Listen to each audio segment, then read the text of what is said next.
Hi and welcome. I'm sorry I didn't know I was opening, but we, well, I can see that now. Thank you.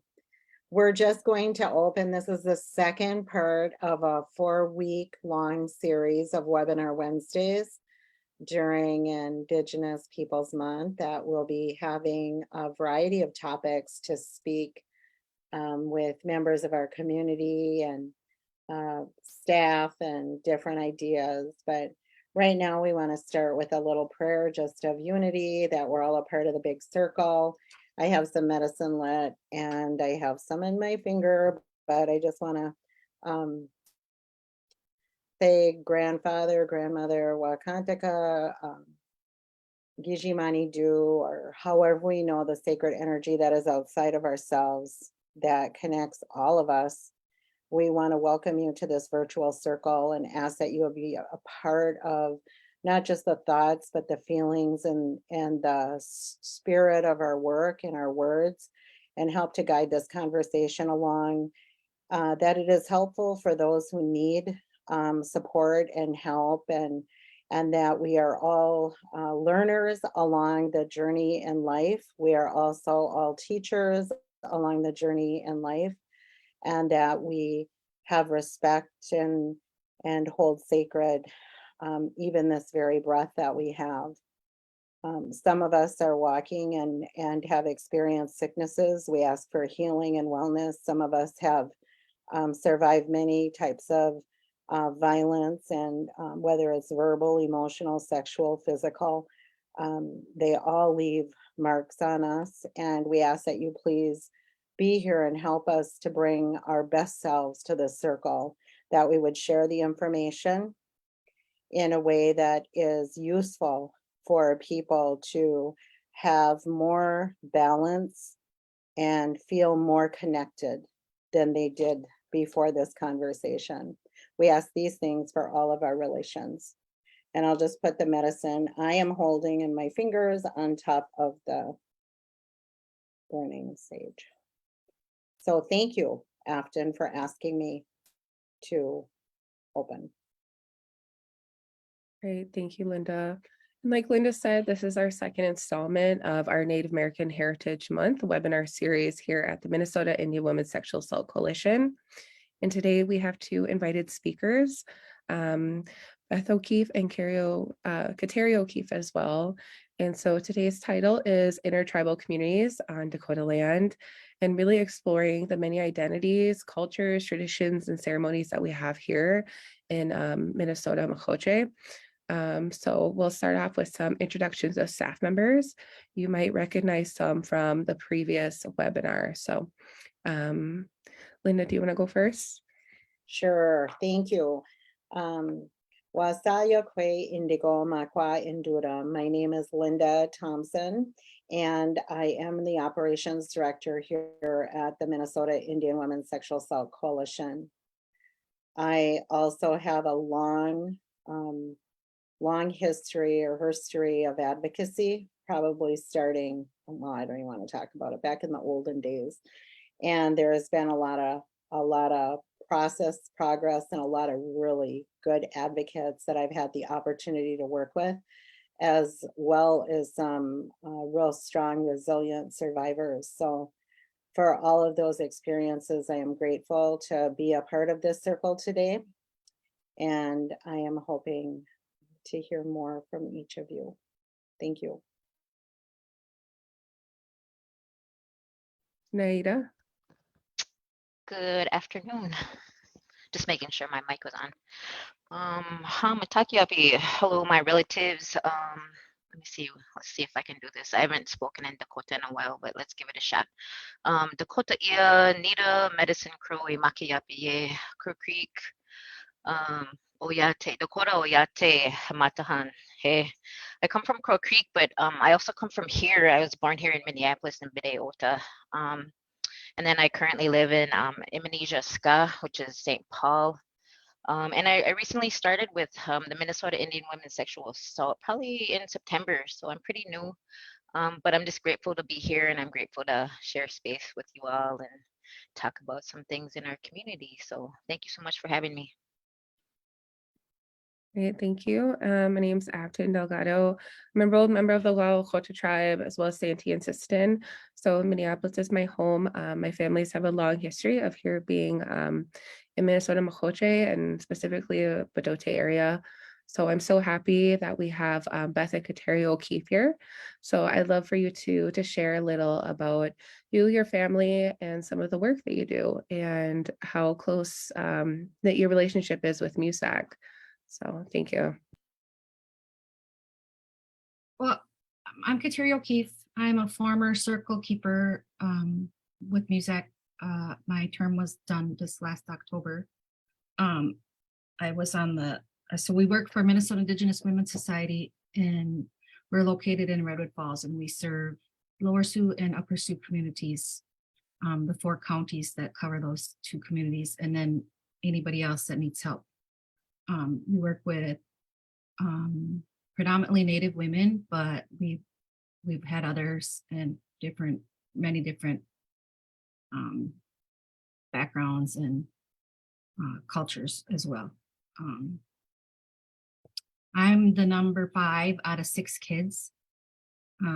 We were born in Minneapolis, and then we moved to the reservation when I was in high school. And that's kind of where we're at right now. Kateri's coming right out of high school. Matakia Beth O'Keefe, Makpia Maniwi, Walking Cloud Woman. I'm the executive director of the Minnesota Indigenous Women's Society. We were formed by Yvonne Leith. She was a member at the Upper Sioux community. And her and a bunch of other advocates had got this program's funding up from another program. So they hired me as a 7th director in 2011. I was the 7th director they hired that year. So they were very successful at getting the funding from the state of Minnesota. And then I've served as a director since 14. There are 5 members of our board. That is the operational board. We're a nonprofit, and they are all members of the 2 Dakota communities that we serve. Today I'm here just as a added support for Kateri. I'm a new circle member for MUSAC. But again, one of my first trainings in 2011, I went up to White Earth. The Dove program had hosted us, and I met Christine Davidson. And I had met her mother, Sandy. And when I came into this work, it was kind of a change. Ellen Pence, who was very active in the state of Minnesota, had just passed away for a brief time.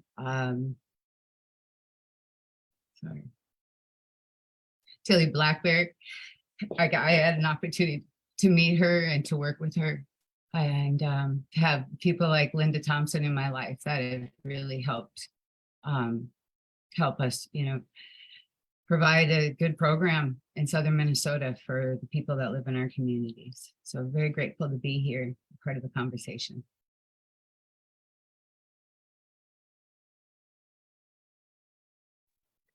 Thank you for that. And a part of this conversation is there has been a lot of different conversations within the community, kind of pinpointing kind of centering on the Minneapolis and Twin City area, about the Dakota land and the origin story and the stewards of this land. And I felt like this would be a really good topic for us to have as a community. And Kateri and Beth's voice are immeasurably valuable. So I kind of want to kick off on the topic of land acknowledgements.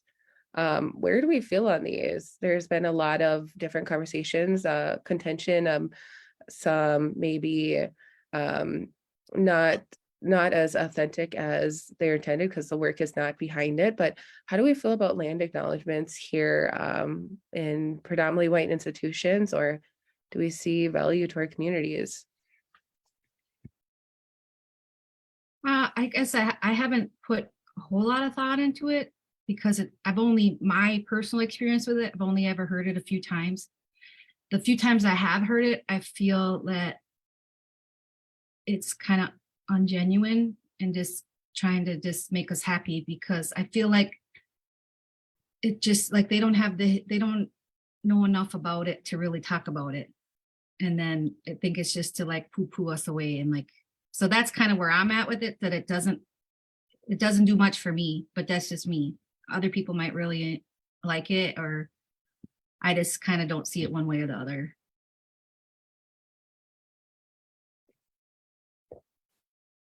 I've been in other tribal communities where they've acknowledged the land and the people that live there, and I was very impressed.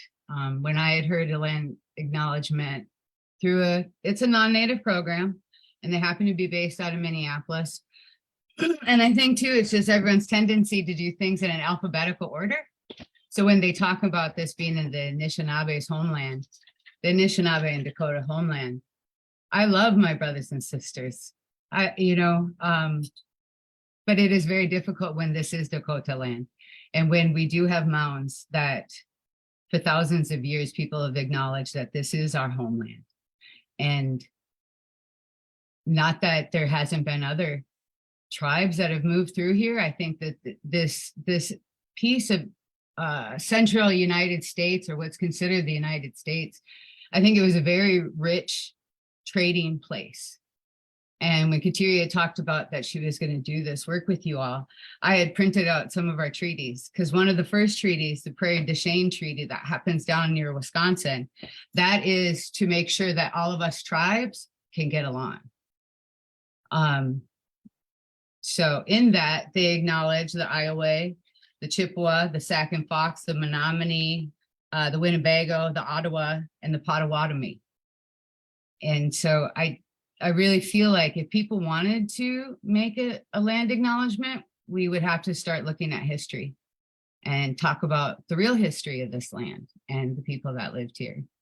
I myself, it was not something that I had known. And it was kind of like even a joke when we go up north that, we're going to go visit the rabbit chokers. I better sit by the door, kind of these little offhanded comments. And I had an opportunity to attend a training with Dr. Thomas Peacock, who is Anishinaabe.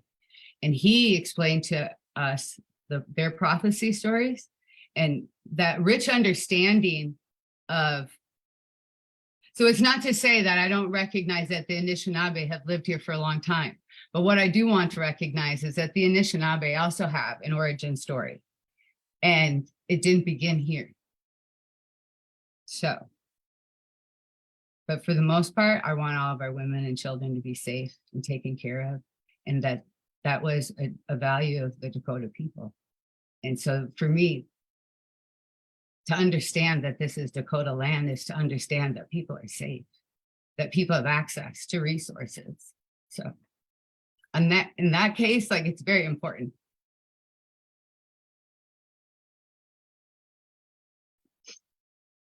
Naida or Linda? I can say a little bit about, so previously I worked as a cultural liaison for a school district. It wasn't for very long, but they had a lot, and it was for several different schools. So they were newly working on land acknowledgements. And so what I ended up doing was I posted kind of like just on Facebook, and it was just to get feedback, because I have my own opinion on it, but I also wanted to get the community's opinion on what they thought about land acknowledgements. And it was pretty surprising, and it was pretty kind of consensus was all around was that it doesn't do anything, kind of like, was it Beth, you were saying that it doesn't do anything for us. It's kind of just there's good to it and there's also bad to it. It doesn't, if they're talking about giving land back or honoring treaties, it has to have something solid behind it. It cannot just be words all the time. And it's a good start. We can all say that it's a good start that they're acknowledging. And I actually heard one recently. I forgot which organization it was, but they actually acknowledged that this was stolen land, and that's the first time I had heard it that in a land acknowledgement. So that was pretty good. But yeah, I have mixed feelings on it. It's just there has to be some sort of action, because we get tired of words just, with no face value for our people and for the land that was taken and stolen, and with treaties that were broken and all the harm that was done to our people. let's put something behind that too.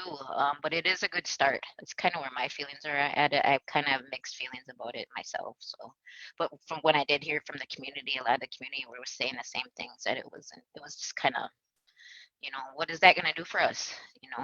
But yeah, that's just kind of what I wanted to say on it.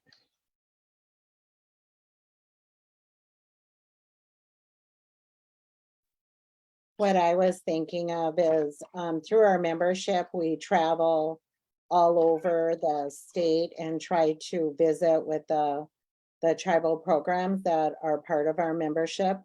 So during my time here, which has been a little over 6 years, we have, and during the pandemic, we did not travel, but we have been all over the state. And we start, when we enter the community, I'm thinking that, in my heart, we want to acknowledge the people's community we are entering in the most respectful way we can. We're not just going to go plop there and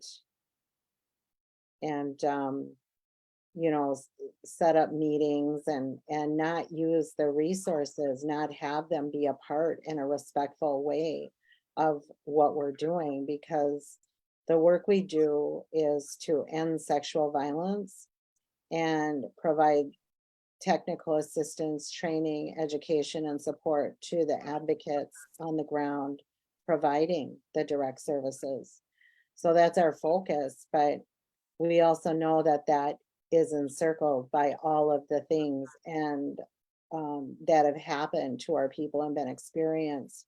So the way I was feeling about that, whether we make contact with the community before we go and talk about the land that we are on for the next couple of days with our meetings and our information. We always want to be mindful that we were not always where we are today. So we want to bring honor and respect in a good way to the people who are here.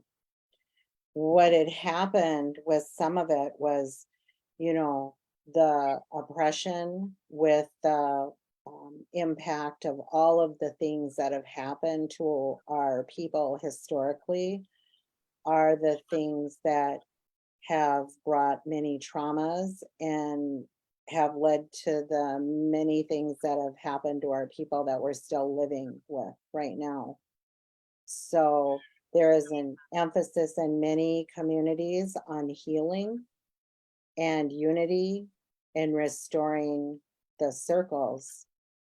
And for many people, it isn't a big push to make them feel like they do not belong, because they've already been hurt many times, sometimes by foster care and addiction, by lack of knowledge because of boarding school impact on their families. And so I think we have to have conversations that are respectful and that have detailed points that we will address while we're in our time together, knowing that our time is limited as individuals and people, that we want to understand what's going on in our communities, which you can hear and see and feel, or you've probably experienced some of it, and do our healing work, and then work to help our communities to heal and to come together in however the most respectful way that we can when we're joining events, and when there is a call to prayer or a call for unity or whatever we're doing, that we're mindful of where we're standing. And so I'm always interested, but then I have got my focus on the work that we're doing and my personal work, that I don't want to get overly involved, and I'm not going to go and argue with people, because no matter, if somebody is enrolled or their mom is enrolled or they were in foster care and they don't know anything about what happened, or if they are somebody that is not connected, but we know they're connected and they come to us. I mean, the heart and the universal truth is that we are all connected, whether we want to be or not. And that was told to me in ceremony. Otherwise, I was like, I don't understand. But that meant we were all connected and would be working to empower and enrich the circle, because it's stronger when we are together. And if there's misunderstandings, we can work to clear that up. If there is parts that we don't agree on, we can respectfully disagree on that, but still be a part of a circle. So that's what I wanted to say about that.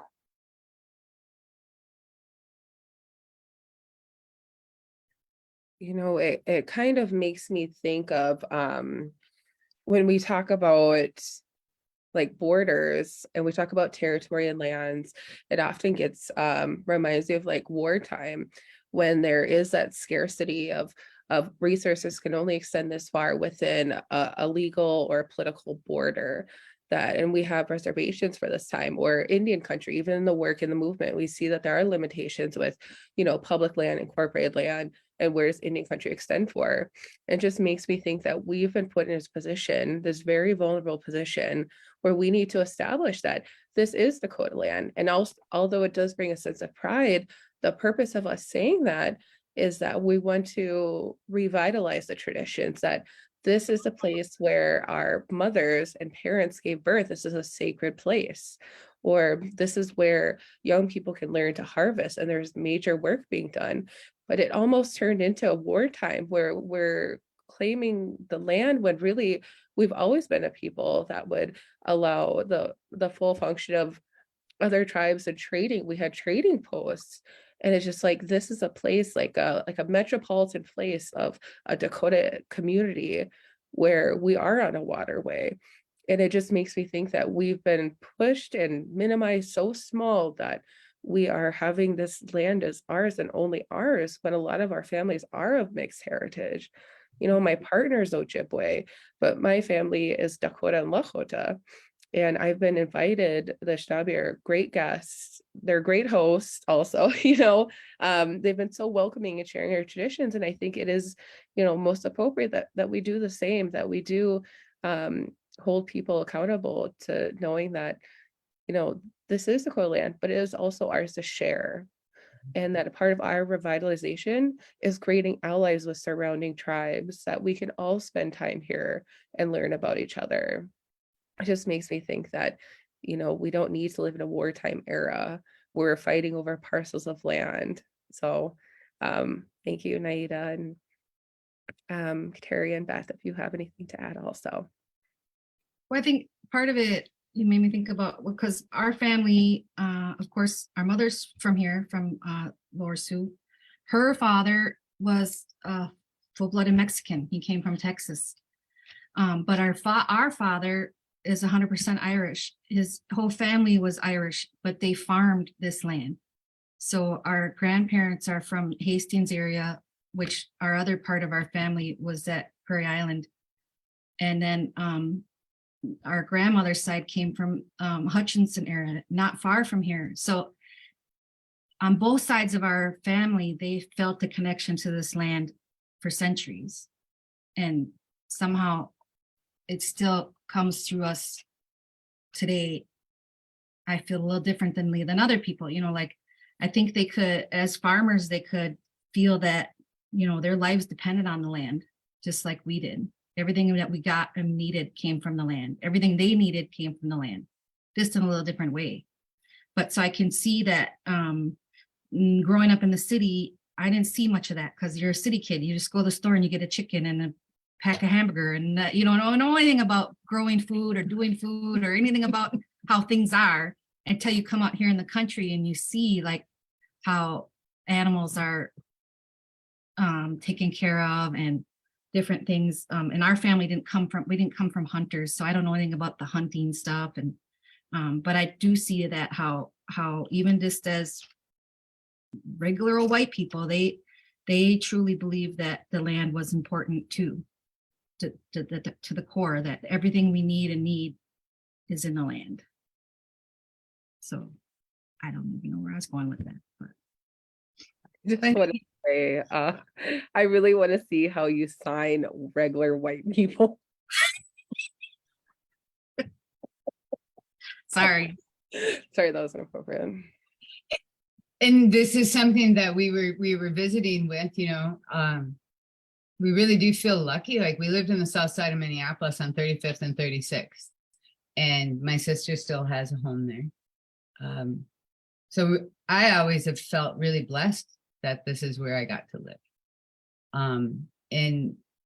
But also, you know, even now we're talking about Crow Creek. It's not that we don't do our own, we haven't been trying to devour our own as well. You know, if there's some of the stunts we pulled here, that's why there's Crow Creek. You know, Yeah, they got banished away from here.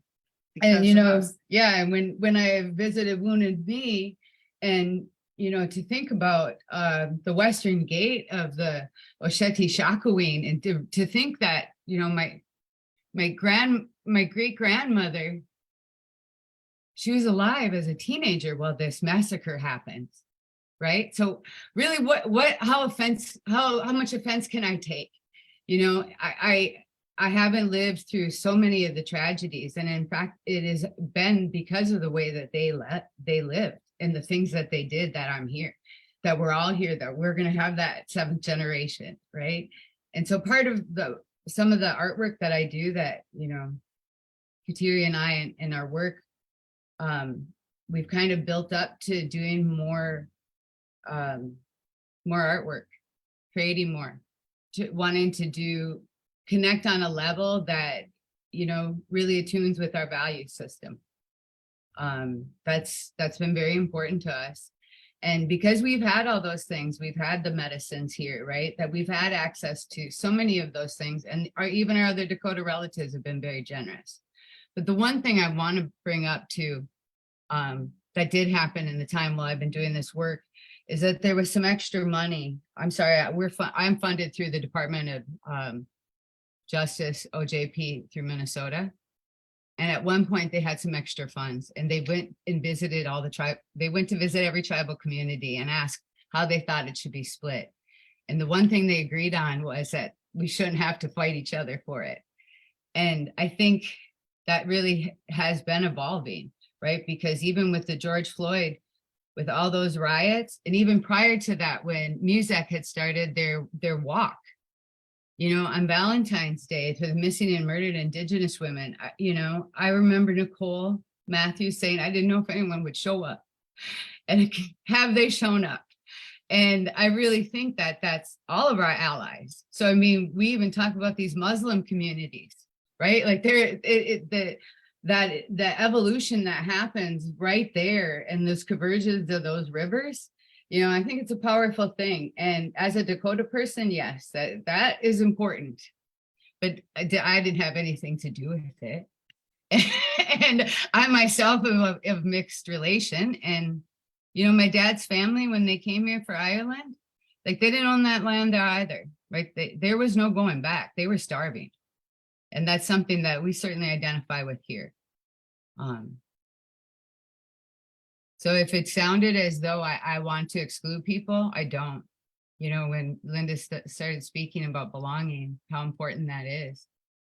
And, you know, and that's in every circle, right? That's where you go to school, where you work, you know, just everywhere you are. And really realizing that we're in this together, and seeing each other as being able to lift each other up, and that, you know, we all have gifts and talents that we offer, and just making sure that there's more chairs at the table. It does make me think, like, a larger question to everyone is that acknowledging and appreciating and welcoming all communities, despite that, how can we increase Dakota visibility and kind of uplift our communities also, making sure that we are speaking the language, practicing our ceremonies, making sure our young ones are instilled on that. So, I mean, the list goes on. How might we increase our our visibility then? Sorry, COVID brain. Well, part of what we work with, because we also work with we work with the tribe, but there's also a nonprofit located in Morton, Dakota, that works with revitalizing the language and lifeways. So especially with the work we do with domestic and sexual assault, I really feel that that's how we're going to solve that problem, right? Is to go back to our values and the way of life it's not that things didn't happen, right? It's not that, but I think it's even with anything, when you're in community, you have more respect for people, and you have more, I don't know how to say it, but you don't want to disappoint the people you care about, right? So you behave correctly, you do the correct things, you act a certain way. And when you're among strangers, you feel like you don't need to worry about that. Like, I don't know them, I don't care, whatever. So I think when you're more in community, no matter what that community is, who that is, where that is, you are a better person, because you're using that you're coming from a place of love and the people that you're around, that you don't want to disappoint them. So I guess that's the way I look at it, is that's how we increase it, is just to go back to more of our life ways, and how it just simply come from love, out of place of love. Yeah, that's really good information, or a good point. I just wanted to add, what I think is happening too is colonialism, and people not recognizing that when they, what is that called? We start pitting against each other.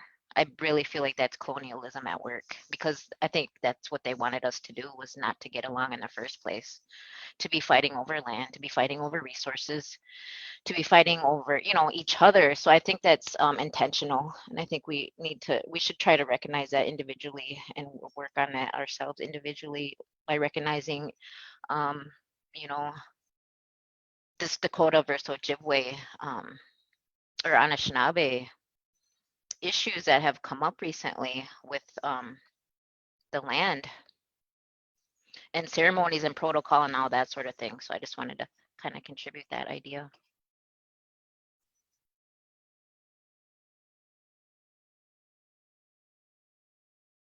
Currently, our organization is hosting a 40-hour sexual assault advocacy certification training, and we're out by the Mall of America. So we've had some really interesting conversations, but this particular training has people that have come from across the nations to take part in conversations and learning more about being a good advocate, taking care of themselves, working in the systems that we did not set up, but we are all accountable to in different levels.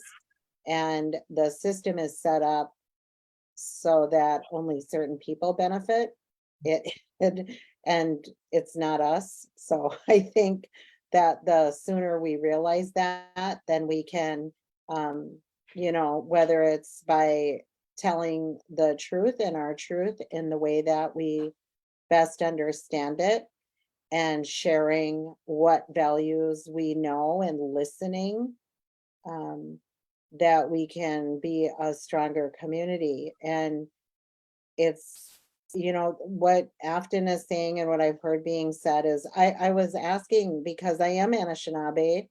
I am from Bois Fort and Leech Lake and Mille Lacs. My grandma Umbikwe is from, that's my mom's grandma. She's from Mille Lacs. My mom is from Leech Lake, and my dad is from Bois Fort. And I also am Irish. My grandma is an O'Leary from Bois Fort.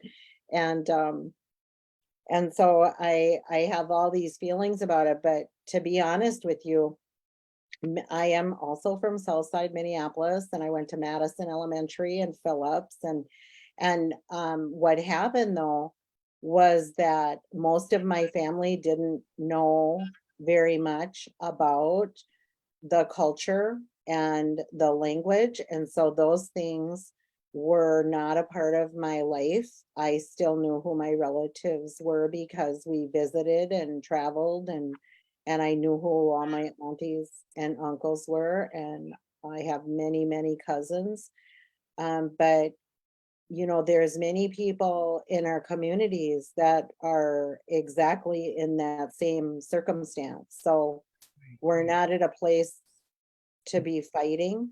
We should be looking at empowering each other and those who have been left out because of policies that none of us made, including the enrollment policy. And that we had an understanding that the land doesn't really need us. We need the land, and we are only here for a very short time. And we are to be respectful of all parts of creation, and people are a part of creation. So I want to be understanding that there is so much I don't know about. And I did live with the Dakota people for like 16 years, maybe more, and I have made lifelong relatives and friends. They have accepted me and my children into community and been really good relatives to us. And I learned more about Dakota culture than I did my own. And it wasn't anybody's fault. It is the way it was set up so we wouldn't know who we are, and that we would be totally what they thought they could turn us into. It didn't work, but because of that, then I am a richer person for that.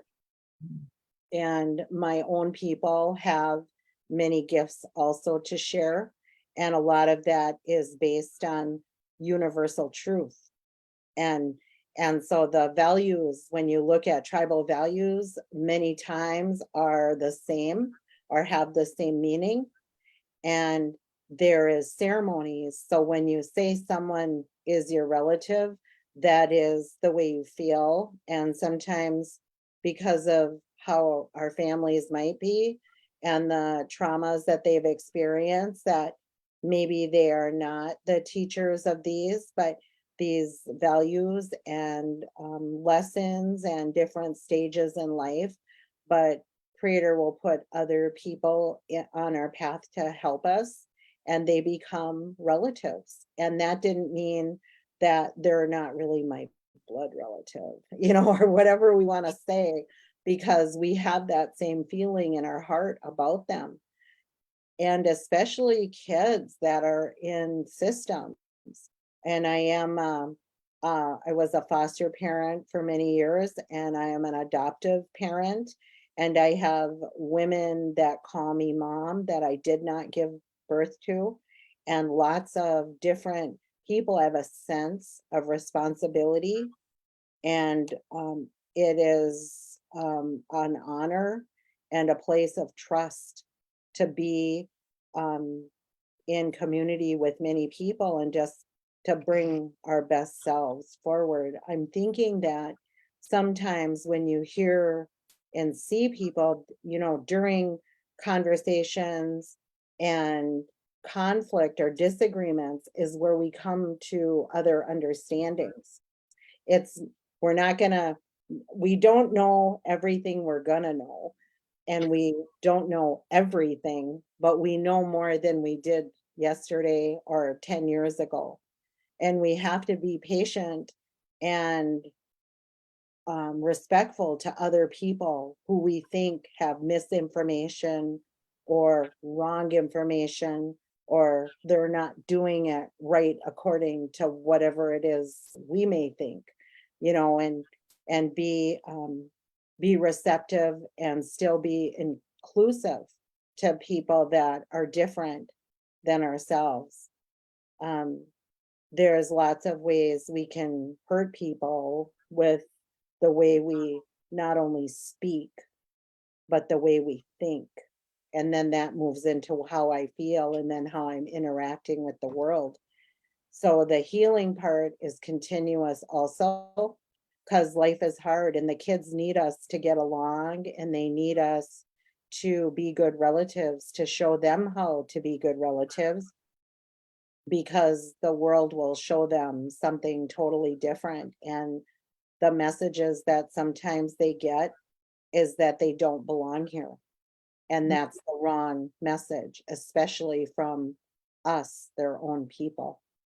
So we have to be mindful of Mm. how we are being to each other, because they're watching and they're hearing us and they're learning more about themselves from how we are handling ourselves. And there are disagreements and there are conversations that should happen, but we can always be respectful and not draw lines and create different alliances that are not useful to helping us to be together as a community.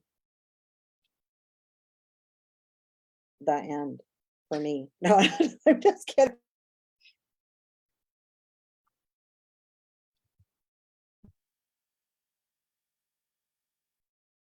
No, I agree. I think about a lot of times about the language programs that we have here in the Twin Cities alone, and how much impact they are making. Like my partner goes or works at Badote Learning Center. So it's a Dakota Ojibwe immersion, and he works on the Ojibwe side, but some of the activities that they have there are they harvested a deer with the kiddos. They go on different trips. They use the language to identify everyday objects and count. And I think about all the values that they're instilling young and how to be good relatives, and understanding that although they may be split up in different classes, you know, they're still their relatives. Like I am a huge fan of the tons of immersion programs here and cultural after school programs that are starting out young and offering that benefit of positive social interaction with Native kids that extend maybe beyond their own family. So I think just there's a lot of work being done. And I feel like the conversations that we're having must be held in other places because there is this big improvement. So thank you for that. So what are some steps that might be good when keeping in mind of mixed tribal households? Oh, shit. Sorry. Yeah, you know, I don't know how people handle that. My husband, he's a white guy, you know, from Iowa, but he's also from a large family, which informs like a lot of the things that we do. I can imagine that would be very difficult, you know, even when you see on TV, what was that little kid who, I don't even think this kid's Native, but he's playing a Native kid. He wants to be a cowboy that day, you know, kind of like, yeah, what is that internal struggle? I don't have anything to speak. That doesn't happen like that in my home. Although we did grow up in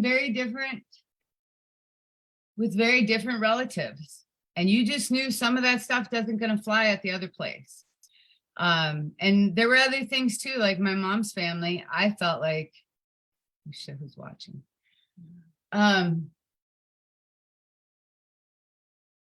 Yeah, it's difficult. Well, it's also difficult. So there's 6 of us kids, right?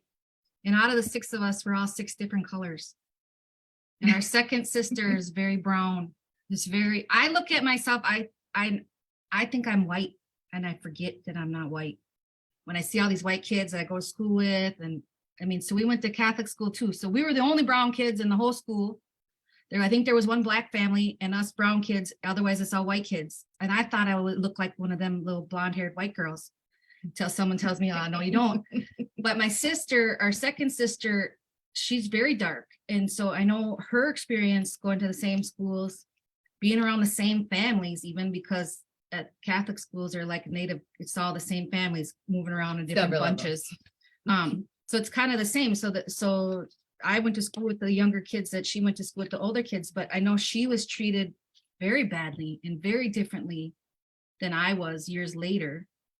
I don't know why that is or what made the difference, but I know that even people, there was a picture also too of my mom and dad that they took on some trip, and I had a friend of mine come over, and she was like, who's that white guy with your mom? Like, my dad. Like, what do you mean, who's that white guy? That's my dad. You know, like, so I think people don't really understand how that in our family that worked, and it just worked because it worked. You know, it wasn't ever really talked about every day, but we also knew we were different. It was there. It was there, but it wasn't like this was going to be a dinner conversation of, you know, race relations today. So I know other people do that a whole lot better than we ever did. Mm-hmm.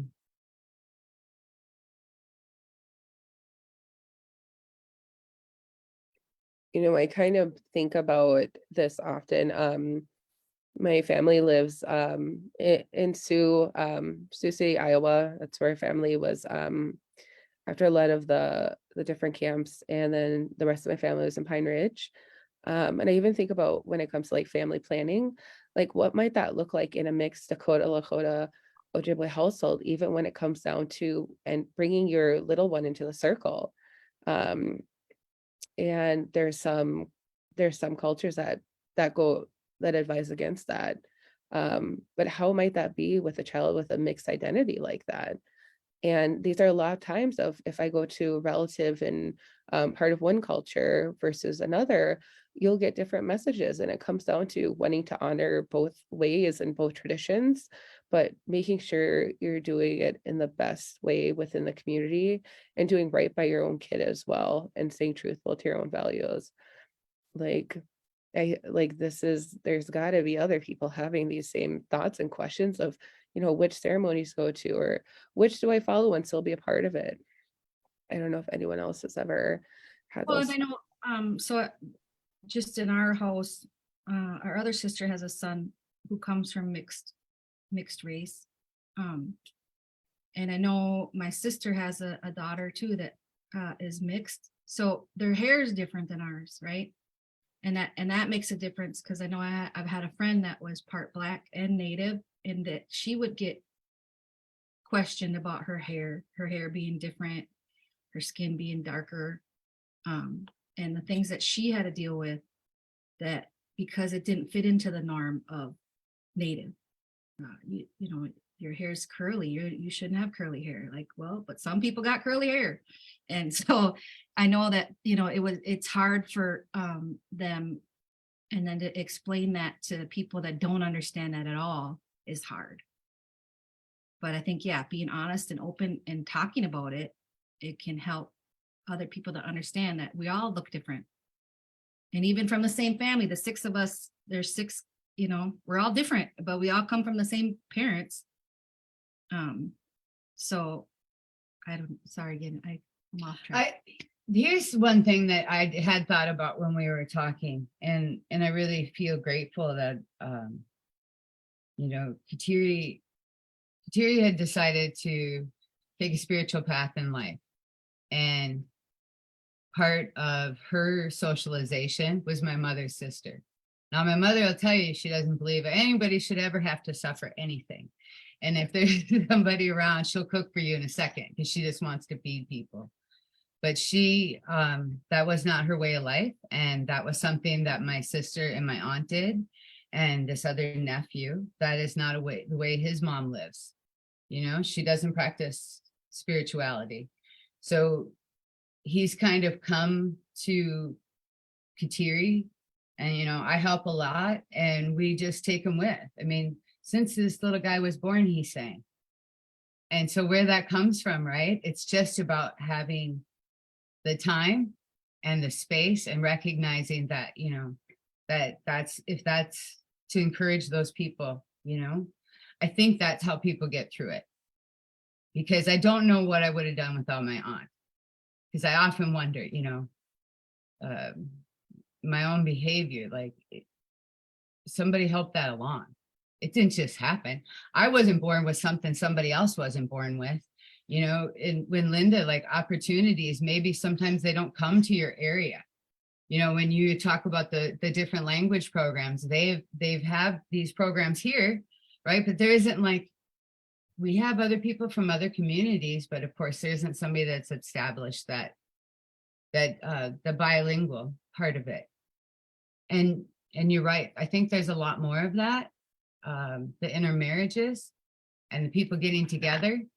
And people probably, yeah, I would love to hear about what people decide for ceremony. I don't know how that's decided.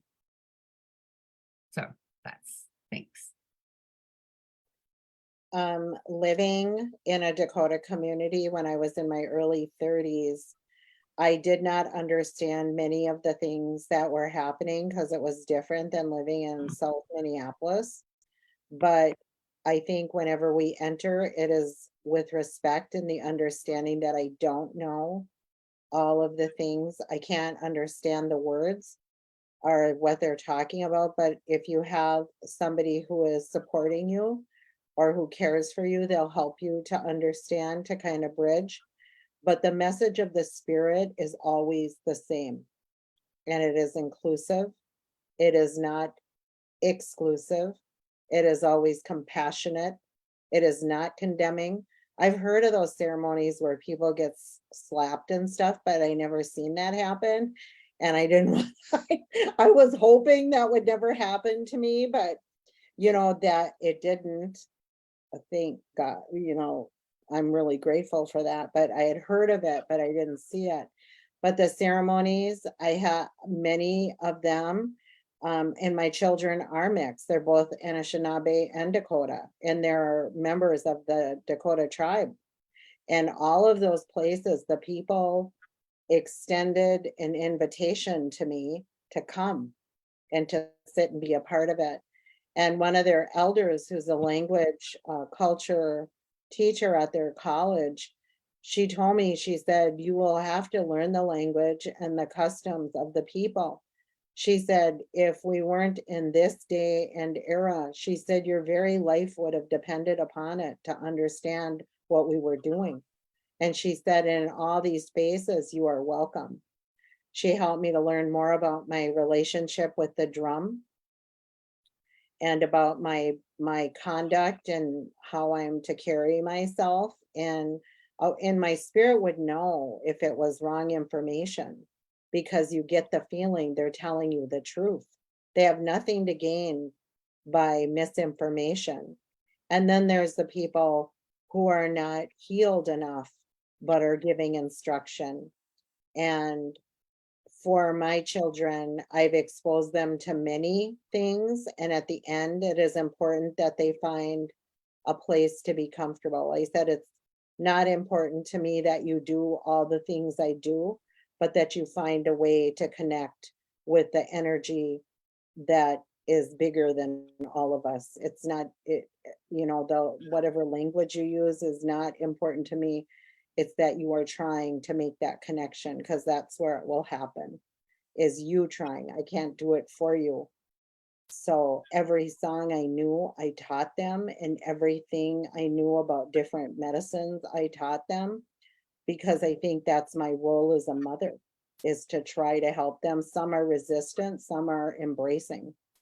And then you become the observer of your child. And so always supportive, always loving. And the experiences I've had in ceremony have always been compassion and healing and unifying. I never walked out and thought, well, what the hell? No, I always felt like it was better for me. And I realized my problems were not the biggest issues in the world, that there are much broader issues. And that if I focus on other issues, it minimizes what I'm experiencing right now. And when we help each other, we are actually, exchanging that energy that's coming in and giving it back out to community. And we only get to do that for a little amount of time. I mean, even if it's 20 years or 5 years or 2 months or whatever. So I want to be respectful and honoring the sacred energy that ties us all together. And the common thread through all of it, there's not going to be a right or wrong. It is love and the compassion, or the, how do you say that in your language? That feeling that you have, that I am not the same tribe as you, but I have a lot of feelings and I really, really care about you a lot. That's what it ends up being. And I look for the gifts and the strengths in people, and they're very visible to me, but some of our people cannot see their own. And so that's like a cultural thing that we don't talk about, those kind of things, that they just naturally come to the surface. And everybody has gifts, but they weren't for my understanding was they were for the people. You know, it wasn't just a gift for me and my family. It's a gift that I share with the people, whatever it is, the gift, and everybody has gifts. But whatever we're doing, if we enter into circles respectfully, and if we don't know, we could simply acknowledge that by not acting like we do know. And I don't want to cause any harm. We've had enough harm in our communities and to our people that it shouldn't be, you know, there's still the conversations that should happen. And there's a way to be the host for those conversations, and a way in which we can express how we're feeling and thinking without any type of intimidation or anger or yelling, hopefully, you know, and those are just purely emotions, but there's a pain behind that emotion. So we need to know that that's there and not get mad at people who do get mad, you know, so they're just responding from a place of pain. And so to understand that and not to say, oh, they're mad at me, or I'm going to own that, or they're, you know, that's just simply how they feel. And I was told that when somebody is displaying that, that is how they feel on the inside. It's not just what they're saying and doing, but there's that internal thing going on that they're being able to say that. So there's other constructive ways to express ourselves without harming people.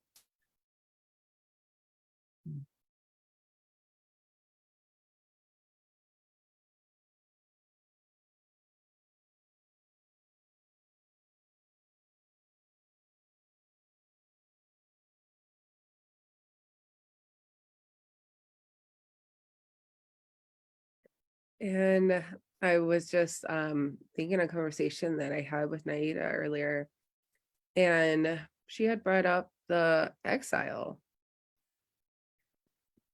Naida, I want to take away from your conversation. I feel like you could put it a little, you, since it was conversation. Oh yeah. I just want to, I'm sorry, I had to go to the door and I missed on what you guys were saying. So I was just trying to catch up, but I just wanted to add a little bit of information or knowledge. You guys probably already might know this, but um, with the history of being a Crow Creek Dakota, I did get to learn some of my history. And so what I've learned is that we're still exiled, and correct me if I'm wrong. And this is in regard to land acknowledgement. Like there needs to be something done at the legislative level to rescind that, because if we're going to talk about land acknowledgement, then let's talk about how the Dakota are still exiled from the state. And I don't think that's okay. Like, I mean, they want us to move forward and to heal and do all these things, and we want to do that for ourselves too, but also, come on now, you know, let's get that rescinded. And that's something that actually on my agenda that I want to address through this fellowship that I'm going to take next year. And it's policy, making changes to policy and to laws, and that's one of the things I want to focus on. So I'm going to be putting that in their ear pretty soon here. So if you guys want to help me, let me know. Yes, please let us know how we can help.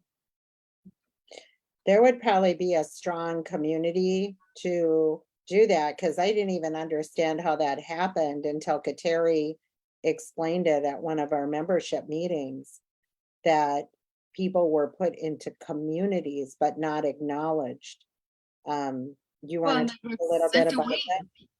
I mean, they're the ones that were allowed to stay here. They decided were the good Indians, you know, however, whenever, whoever made that decision, and they literally sent them packing on boats and by foot. Prisoners of war. Exactly. They were taken as prisoners of war. But I know there was a big push, and I was not part of that, so I couldn't even tell you who. Maybe somebody else knows, but I know there was a group that worked with trying to reunite the exiled and there was a big ceremony that they held on the border, welcoming people back a few years ago. So I know that that is somewhere in the works. Where it sits still today, I don't know, but you know, I definitely am in support of that. And I truly believe you can't do healing until you deal with what the harm was. And that's part of that harm, is that people were told to get out and don't come back. So yeah, what we certainly are very open to helping any way we can. Don't come back or we'll kill you. Right. That is, or arrest you. Or yeah, it's and maybe too, some part of that, however that comes about, is even having people know that information. And I'm not talking about in the larger world. I mean, this really needs to be about, well, me. I can always learn a little bit more myself, always learning things. But our younger generation, you know, to really know our history, and not this version that somebody had taught us. So for me, part of that is also doing art, you know, so learning how to tan hides. I can report to you that our women were bad because I tanned a hide, and I tell you, I was so exhausted. I woke up in the middle of the night, was just staying in the refrigerator and trying to feed myself. My teacher makes like a old bone corn soup because you need that much energy. And that was no joke. And so just to even experience that, and it was a tremendous feat to live on this land as long as they did, and to really kind of get a better understanding, I think, to give it more depth. Because I think a lot of that medicine is still here. I think a lot of those things are still here. I think it's a great place to trade with a lot of people from around the world. And I really do think that it was, I don't know if you know this, but in the city of Minneapolis, where there's rapids on the Mississippi, that was the only place in the Mississippi where that happened. And, you know, very powerful place, I think. And so, yes, for all of us that get to live here, I think our Senator Wellstone said it best: when we all do better, we all do better. But back to the land part, of course, whatever we could do to help, or, you know, to learn more. Yeah, I'm very interested in that and knowing more about that and what that experience.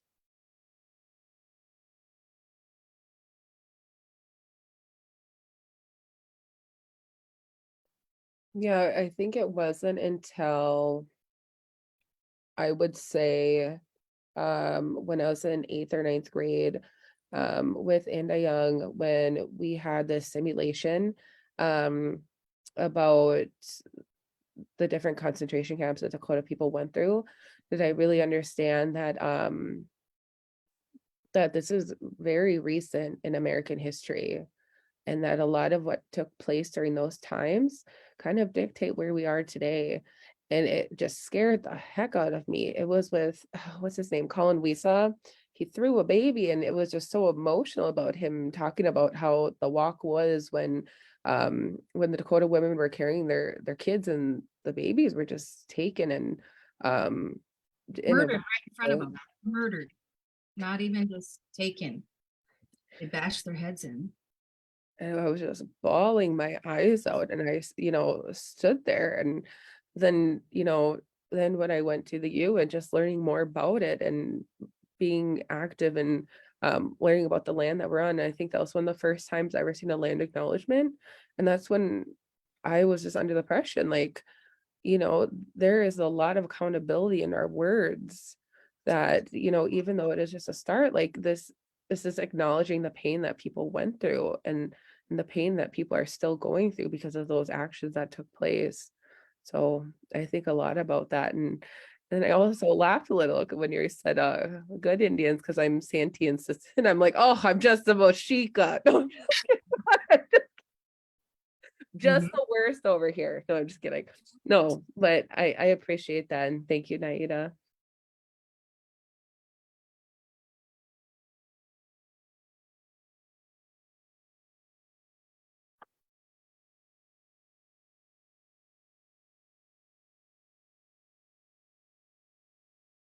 So when we have these conversations, our intention for Webinar Wednesdays was to have organic dialogue that is kind of based off of the community and some of the things that we hear coming up. And that we really just want to make sure that we brought on two voices that have been important to MUSAC and the community, and that are within the Minnesota tribe. So what if we do a couple takeaways from this to wrap it up, maybe? Linda, Naida, and then we can finish off with Kateri and Beth.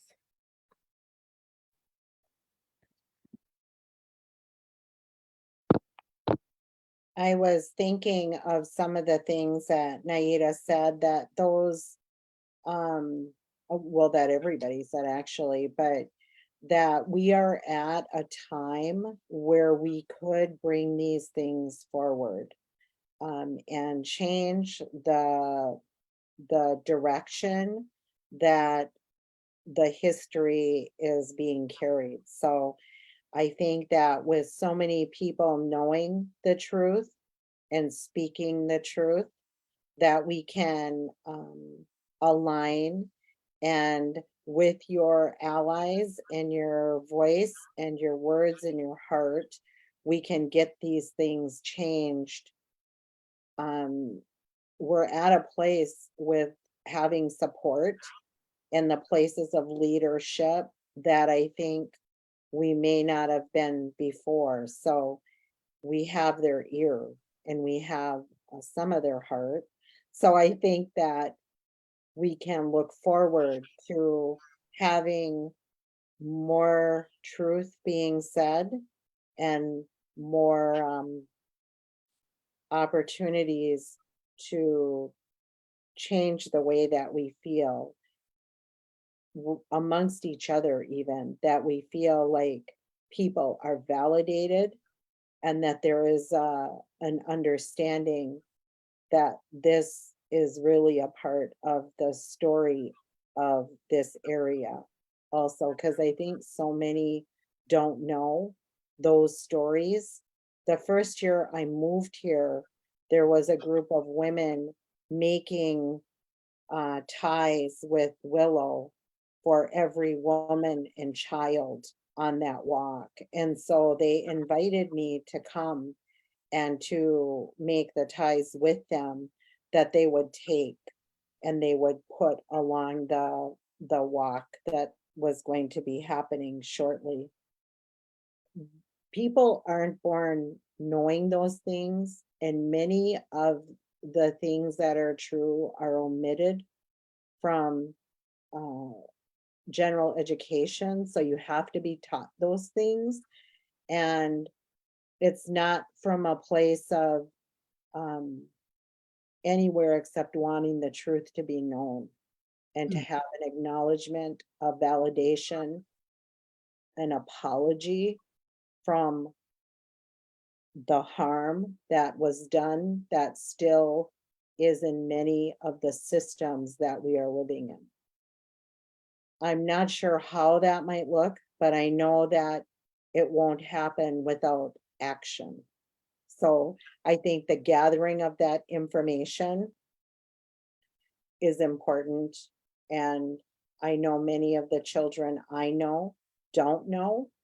So I know they have to be educated in a way to say, you know, this is where we're at, and this is what has happened. These are the people that lived here. Some of my kids are Dakota. I don't know. I was asking Afton, should I even be on that one? Because I'm not Dakota.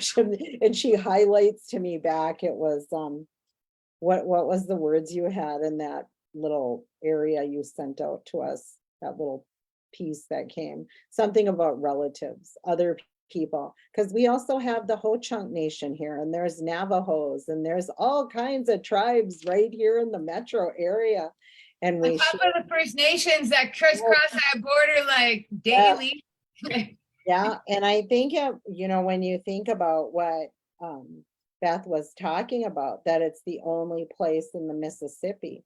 So it is a place of power. If you go to Awamni, they have the stories and the ceremonies that were held right there by the river. And he was talking to us about that, the owner, and things that people don't know, so we have to share those, keep that information. And thank you for being a part of this afternoon and these conversations.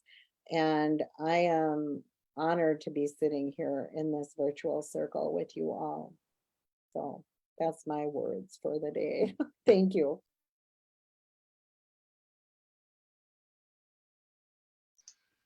Thank you, Linda. Yeah. My takeaway, I'm glad to be a part of the conversation too, and I'm glad to meet some relatives from over that way. Is it Lower Sioux, you guys? Yeah. Okay. Yeah, so it's good to meet you guys and to meet relatives, and just to have these conversations and to be able to do that and to just contribute in that way. And so I'm just really glad to be here. So I'm going to pass it on. Well, I just have to remind myself mostly, is because I can control Kateri. That's it. If we come from a place of love, it'll all be what it's supposed to be. And just try to remember that. If we're moving in love, things will happen the way they're supposed to happen.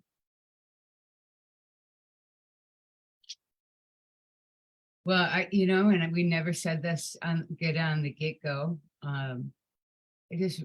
Whoever's out there, I assume there are people out there. There are many people that know way more than I know. I've read and I've had some great mentors and people that have shared their knowledge, and just forever grateful that they passed that and thought that I was worthy of that information. A lot of it really does help to give you a better understanding, at least me working as an advocate and working to end violence against Native women and, families, that this was the breakdown, right? We were family. This is an act of war that still continues. And I know that for the most part, in the general state of Minnesota, people are trying to do a good thing. So the land acknowledgement work, I'm not sure of. I'd like to know more about what happened, with Miss Medicine Crow. Like, I'd like to know more about what happened to people here. And so that fight ain't my fight. But if you have people that are in need of services for victims of domestic and sexual assault, if anybody knows of any projects and I won't volunteer Kateri's hands, I'll volunteer these hands, but just to learn more, or if you're in the area and you stop by, certainly we would love to share anything that we have. But my work is really with victims of domestic and sexual assault, and that's how I tie it to the land. Yeah, maybe I could do some updating of my own to make sure that there's more inclusive, to be more inclusive myself. Because I certainly don't want people to think that I don't value their safety. I don't value their belongingness. I've certainly valued mine. That's why I like Kateri said, I try to do good things because I want good things for my relatives. I want this to continue. I want it to pass on. Linda, she came out here and she sat on me for a powwow. And, I had a long week and we were going to have a booth, and Linda, she was just there with her wagon ready to help me set up and support me and stay with me all day and took it all down. Like, those relationships that I've met with all the women of the Great Plains Society, of Muzak, those are lifelong relationships, and to be able to do that with people that you respect, I really do feel like there's been a long and very good relationship. And I also hope that, Linda, you go ahead and hold that mirror up to me, because if it's we're talking about, then just let me know, pull me aside, let me know. I want to be I want people to know that I believe in one love. You know, I love every part of me. I don't think that one part of me is more important than the next.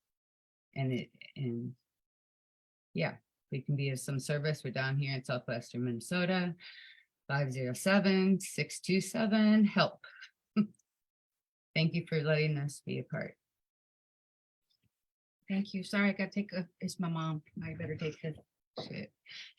Hello, baby again. All right, and thank you all for letting me facilitate this conversation. If y'all have any questions, feel free to drop them in the chat. Otherwise, we can close up. I do want to mention the input from Deb on the live chat. And we had a comment, and what she said was, of all the medicines I lean toward in teaching grandchildren is that the value of love, that it is a strong medicine with family and our relationships with those in our circle, even with our mixed blood relatives. That was what she said. So I thought it was beautiful. Thank you, Deb.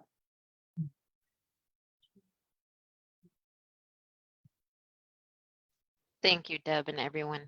Appreciate you all. You know, Alright.